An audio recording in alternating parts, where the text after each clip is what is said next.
idol chung norok tabu pun norok ni channel lo subscribe khlaya gonga subscribe khlanya di abuni logi norok bell icon o press khlanya di dei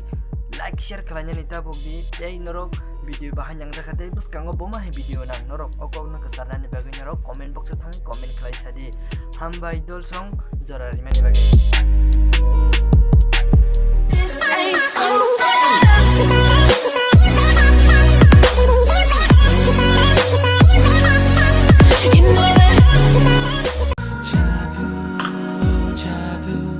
Ani shakala tukiri no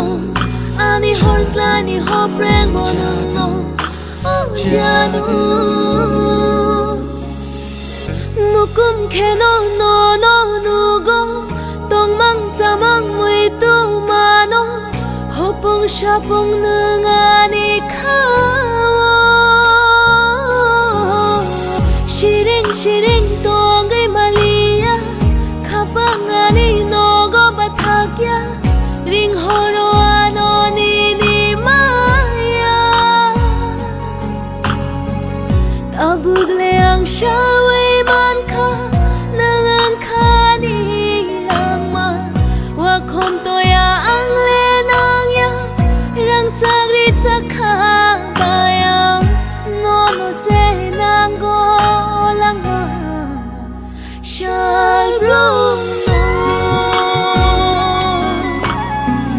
Nono she shano baka Jadu yo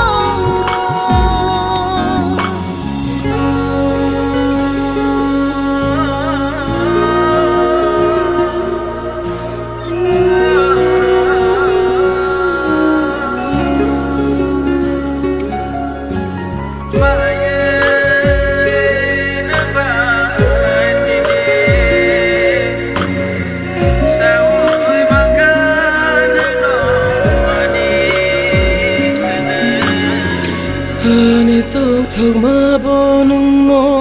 Ani khak chang ma bonung no Thuya shak ni khao ang le Sumai tang kha tabu gang le ni ni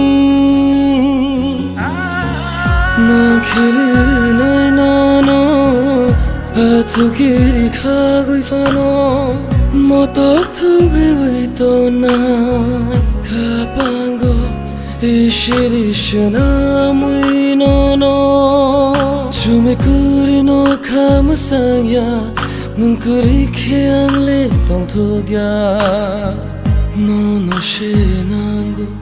lama Shalbu No no she shano